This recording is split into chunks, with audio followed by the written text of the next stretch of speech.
안녕하세요. 크립토팀입니다. 이번 시간에는 겨울은 끝났다 라고 하는 의견이 있습니다. 여기에 대한 제 생각도 끝에 가서 얘기를 드려볼까 합니다. 살펴보시죠. 자산시장이요. 타코 트레이딩 한다고 하지 않습니까? 트럼프 always chickens out. 항상 트럼프는 도망가더라. 지금은 이제 나초 트레이딩 한답니다. 나초.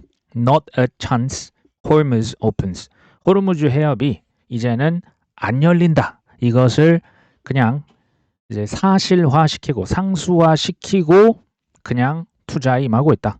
이란 사태의 불확실성을 그냥 그대로 내버려 두고 나는 내 갈 길 가겠다. 이게 지금 나초 트레이드라고 얘기가 합니다.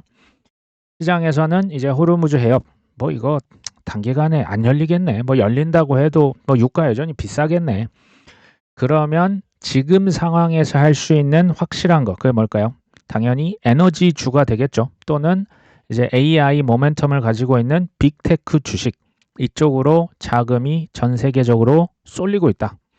즉각적인 이란 사태에 대해서 해결책을 이제 기다리지 않는다.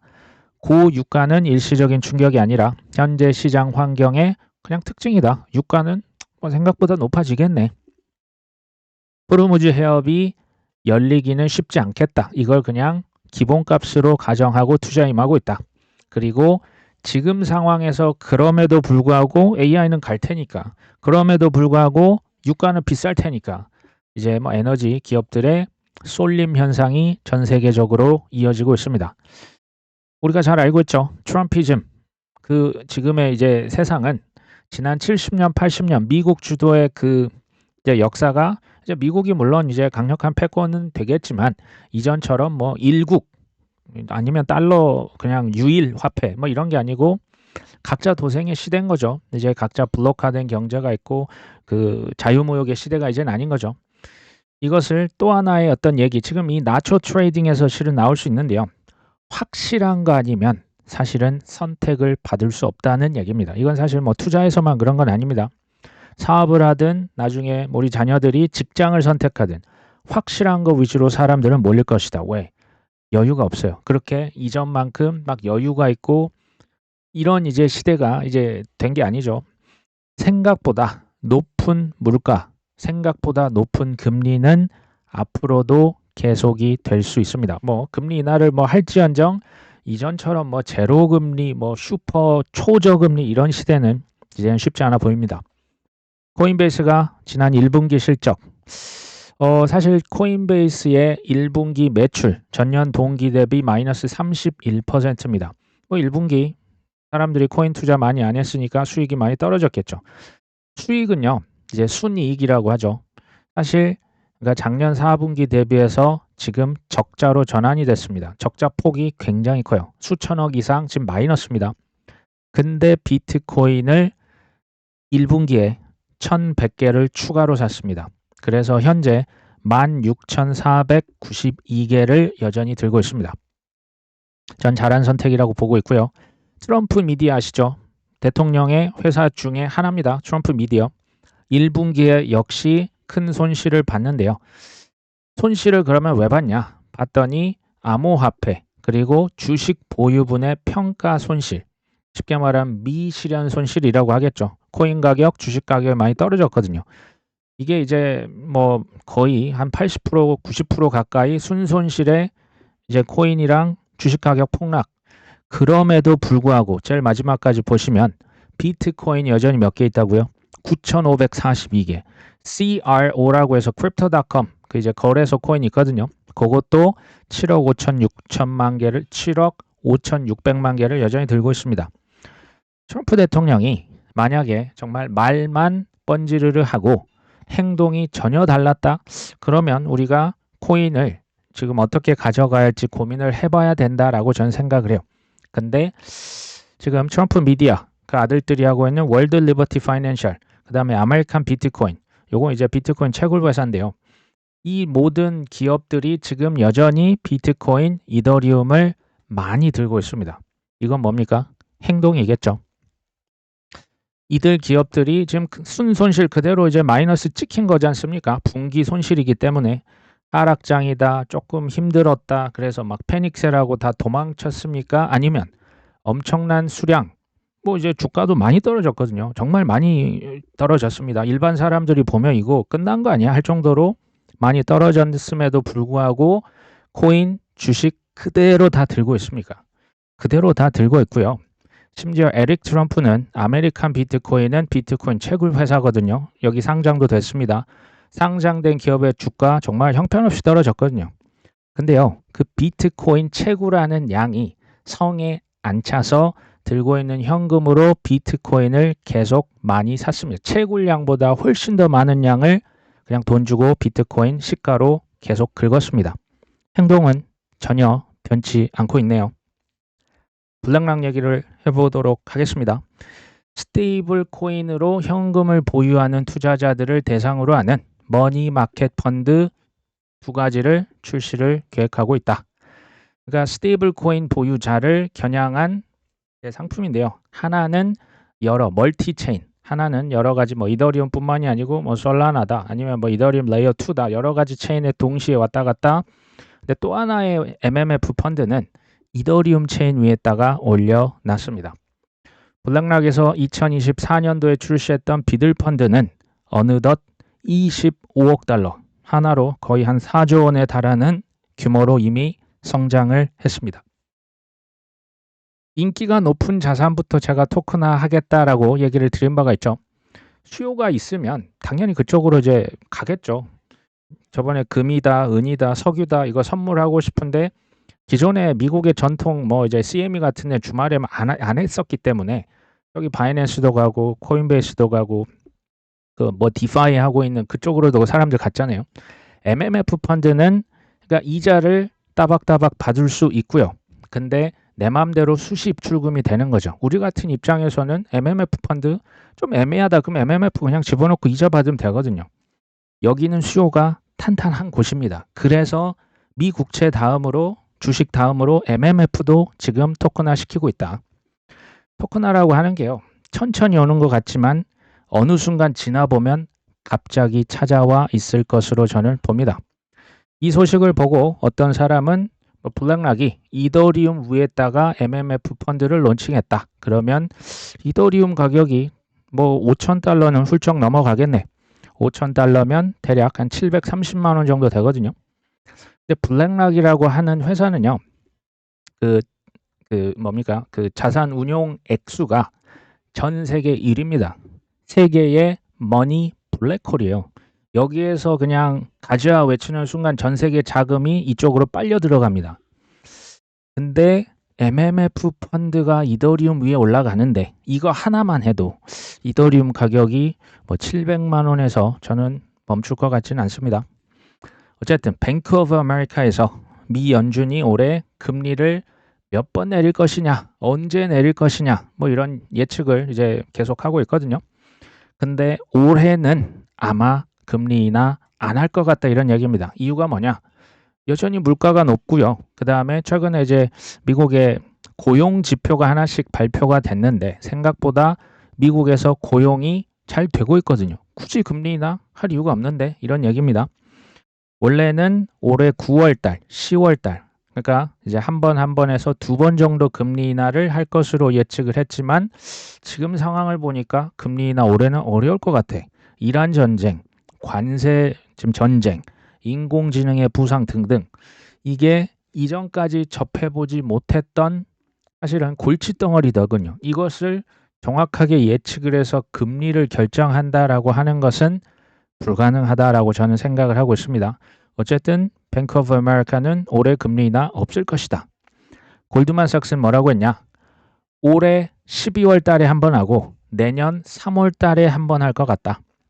비슷한 얘기를 합니다. 뭐 에너지 비용 상승이 이제 반영이 되면서 PC라고 하는 물가 지수가 좀 높더라. 그러면 금리 인하는 좀 어려울 것 같은데. 근데 제가 이걸 분명하게 얘기를 드리는데 금리 인하를 언제 할 것이냐, 몇 프로 낮출 것이냐, 몇 회 할 것이냐. 골드만삭스의 헤레비도 못 맞춥니다.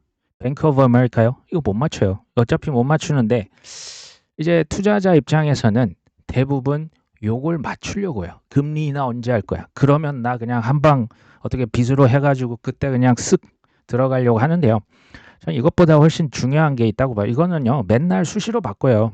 저기 미 연준에서 점도표 찍는 이사들도 이거는 그냥 50%예요. 동전 던지기입니다. 이거 어차피 의미가 없고. 그러면 이것보다 더 중요한 것은 뭐냐면요. 짐작을 우리가 해볼 수가 있는 거예요. 왜 금리를 자꾸 지금 인하를 안 한다라고 전망을 하는 겁니까?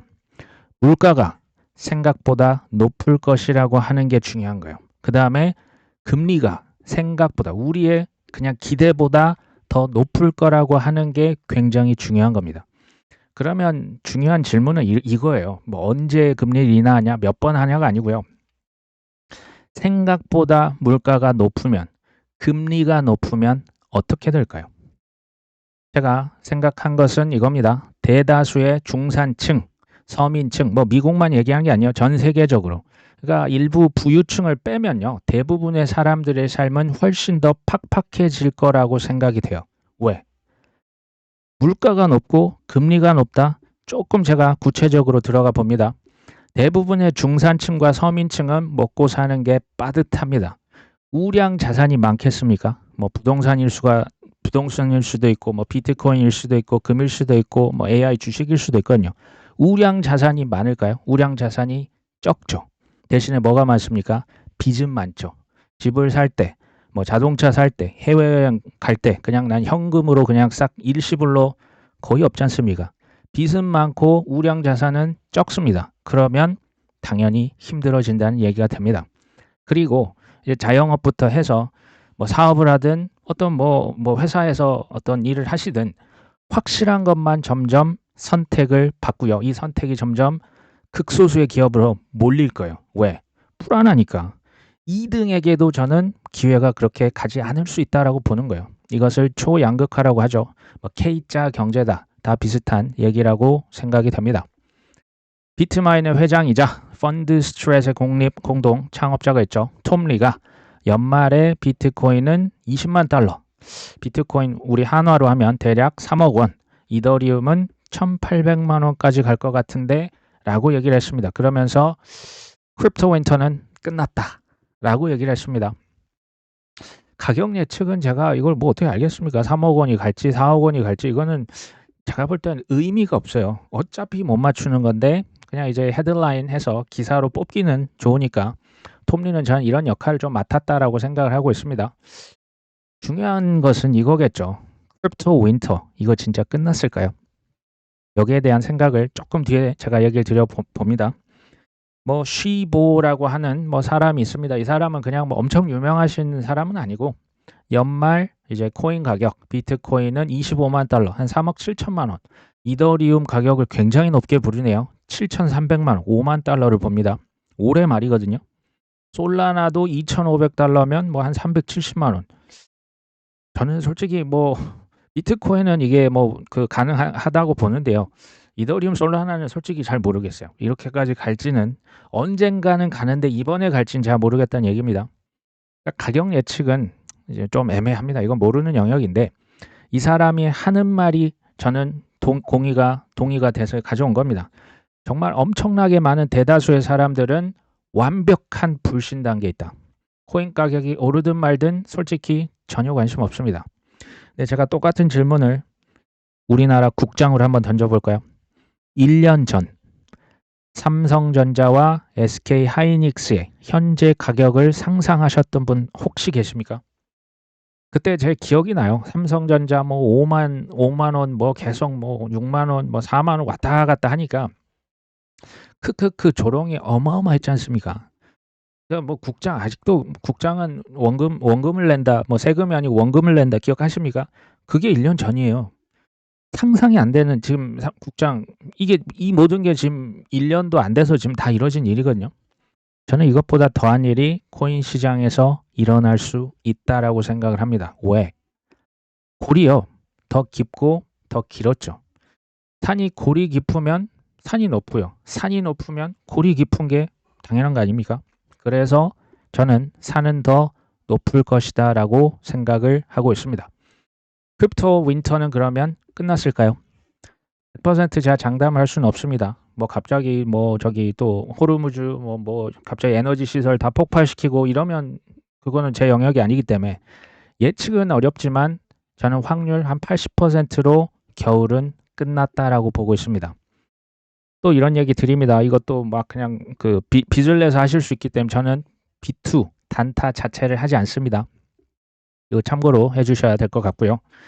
2018년과 2019년 비트코인 가격 제가 이때 느낌을 굉장히 비슷하게 받아요. 그래서 계속 보여드리고 있는데요. 이때도 지지선과 저항선이 있었어요. 이거 지금 완전히 바닥을 얘기하는 겁니다. 이 지지선은 거의 뭐 400만 원이 아니죠. 한 350만 원, 60만 원. 저항선도 이렇게 있었는데 여기 보이십니까? 이 4월 초입니다. 4월 초에 2019년 4월 초에 갑자기 450만 원 언저리에 있었던 비트코인 가격이 이유가 없었어요. 그냥 특별한 이유가 없었는데 그냥 한 이제 일주일, 2주일 만에 600만 원으로 오릅니다.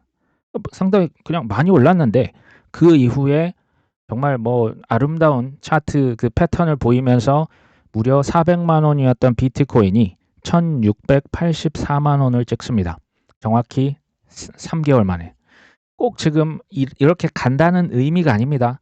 이런 느낌으로 더 갈 수도 있고 덜 갈 수도 있고 뭐 이제 그 지금은 이제 비트코인이 막 단기에 4배를 갈 수 있는 그 정도의 그 몸집이 아니죠. 몸집이 훨씬 커졌습니다. 이건 이제 현재 가격 차트인데요. 지지선과 저항선.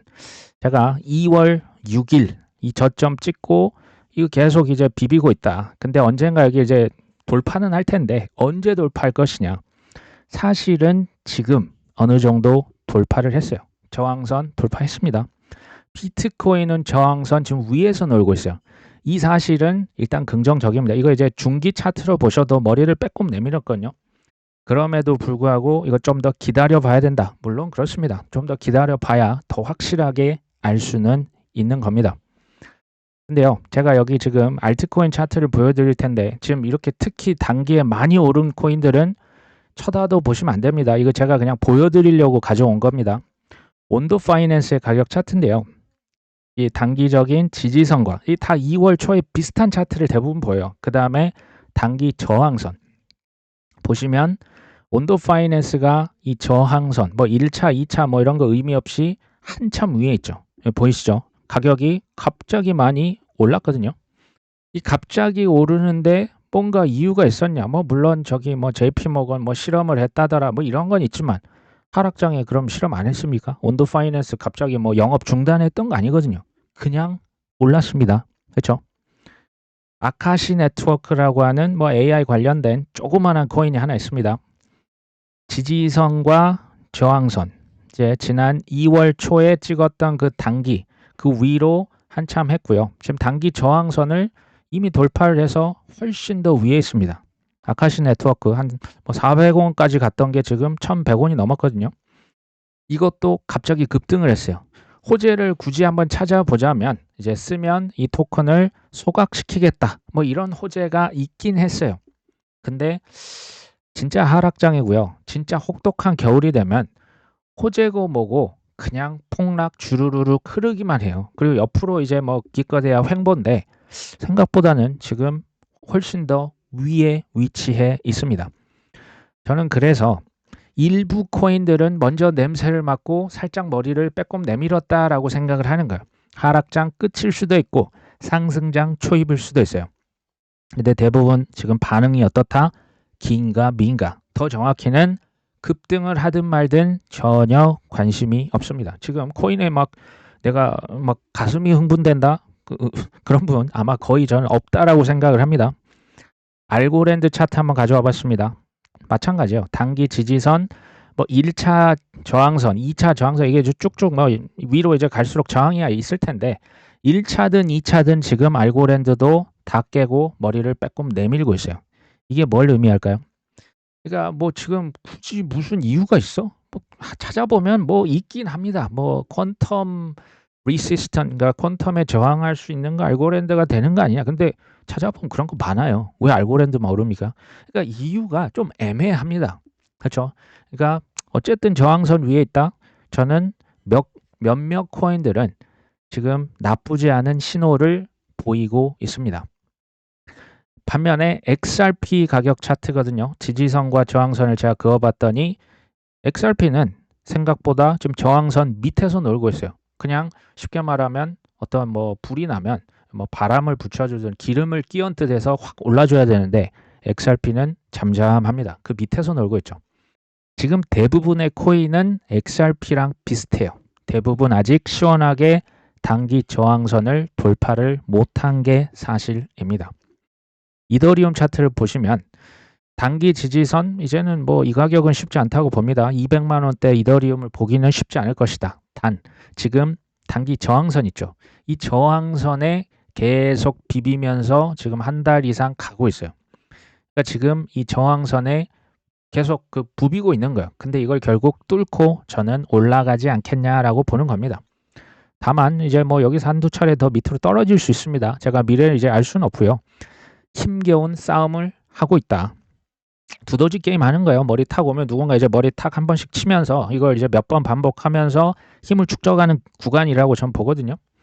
이번 주 이제 매크로 한번 생각해 볼까요? 뭐 코인 자체적인 것도 이번 주에 뭐 마크업 목요일에 한다라고 일단 뭐 확정이 됐습니다.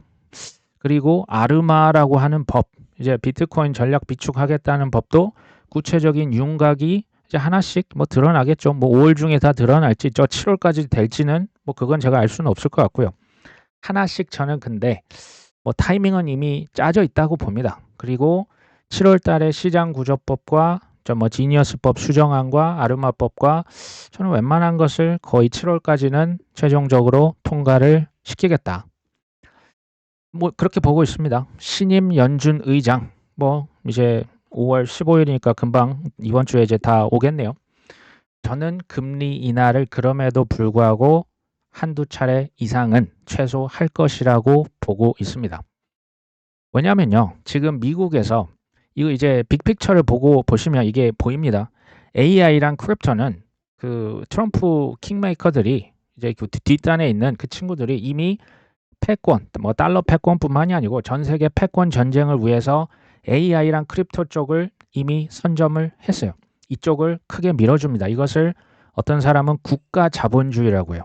시장에 그냥 맡기는 게 아니고 국가에서 AI랑 크립토를 그냥 키우는 거예요. 그 중에 하나가 미국의 군수 산업들, 조선 산업들, 그 지금 혜택을 우리나라까지도 지금 보고 있는 거거든요. 이것을 하려면 금융 억압이라고 하는 방법을 써요. 어려운 얘기 같지만, 그러니까 쉽게 말하면 장기 국채 금리가 있습니다. 장기 국채 금리를 억지로 낮추려고 하는 거예요. 장기 금리가 낮아지면 이제 단기 금리와 장기 금리 간 이제 좀 뭐랄까요? 그 격차가 작아집니다. 이게 뭘 의미하냐면, 그러니까 장기 국채 금리가 낮으면 사람들이 굳이 이자 받으려고 장기 국채를 안 사요. 그리고 더 위험한 주식이나 코인을 사려고 하는 경향이 더 커집니다. 이게 위험 선호 현상이에요. 왜 이런 일을 벌이냐? 제가 얘기 드렸죠. 국가 자본주의가 미국에서 콕 찍은 그 산업의 섹터를 키우기 위해서 억지로 지금 이렇게 하는 거예요. 은행들에게도 너희들 대출해. 내가 좀 금융 규제 완화해 줄게. 미국 국채사. 그리고 니들도 대출해. 그쪽이야. AI랑 뭐 이제 군수 산업이랑 내가 그 해준데 그쪽 있지. 크립토도 물론 있습니다. 그쪽으로 위주로 해라. 달러 패권, 그다음에 중국과의 뭐 이제 관세부터 해서 경제적인 어떤 우위를 점하기 위해서 미국에서 방향성을 그렇게 맞춘 거예요. 저는 이제 뭐 이렇게 보는 거죠. 이미 겨울이 끝났다. 또는 한두 번 하락을 할 수도 있죠. 이건 뭐 제 영역이 아니지만 그러든지 말든지 상관없다. 이게 제 의견입니다. 왜? 지금 못 사면 그리고 과거 6개월, 1년, 2년 꾸준히 살 수 있는 기회 제가 볼 때 충분히 줬거든요. 지금 못 샀다고요? 그러면 나중에 웃돈을 주고 전 살 확률이 매우 높다라고 보는 거예요. 유동성과 명확성이 만나면 폭발 장세가 전 나올 거라고 실은 작년부터 얘기를 드렸거든요. 작년 4분기에 저는 이 폭발 장세가 나올 수 있다라고 저도 생각을 했지만 보기 좋게 틀렸죠. 저라고 해서 이건 뭐 타이밍을 맞춘다? 전혀 아닙니다. 그냥 뭐 그때 이 밑장을 나중에 그 뭐 JP 모건이다 뭐 제인 스트리트다 누가 뭐 어쩌고 했다더라 카더라는 그건 나중에 아는 거예요. 뭐 입법도 되기 전이니까 예, 한번 해먹을 수 있는 것들을 월가의 기관들이 뭐 해먹었던 거죠. 그래서 이게 뒤로 좀 더 늦춰진 겁니다. 그렇다고 이걸 이제 뭐 기다리는 게 뭐 쉽지 않은 거죠. 기다리는 게 뭐 이제 특히 하락 바닥 부근에서의 횡보는 정말 괴롭거든요. 근데 저는 지금 뭐 이제 나중을 우리가 기다리는 것도 필요하지만 현재 오늘 하루를 이번 한 주를 잘 살자. 5월 달은 뭐 가정의 달 아닙니까? 그리고 이제 마지막 저기 뭐 석가탄신일부터 해서 금방 이제 가겠죠. 6월 달 이제 전 세계가 월드컵이 개최가 됩니다. 어찌 됐건 뭐 그럼 또 금방 갈 것이고 7월이 되고 8월이 되고 뭐 이제 무더위 오면 뭐 휴가도 한번 갔다 오시면 금방 또 가을이 올 겁니다. 그때를 그냥 잘 즐기시다 보면 우리가 코인이 지금 삼전 닉스처럼 이거 너무 올랐네. 나 지금 팔아야 돼? 말아야 돼? 뭘 팔아야 돼? 행복한 고민을 할 날이 오지 않을까요? 좀 더 기다려 보시죠. 오늘 방송 여기까지 합니다. 끝까지 시청해 주셔서 감사합니다.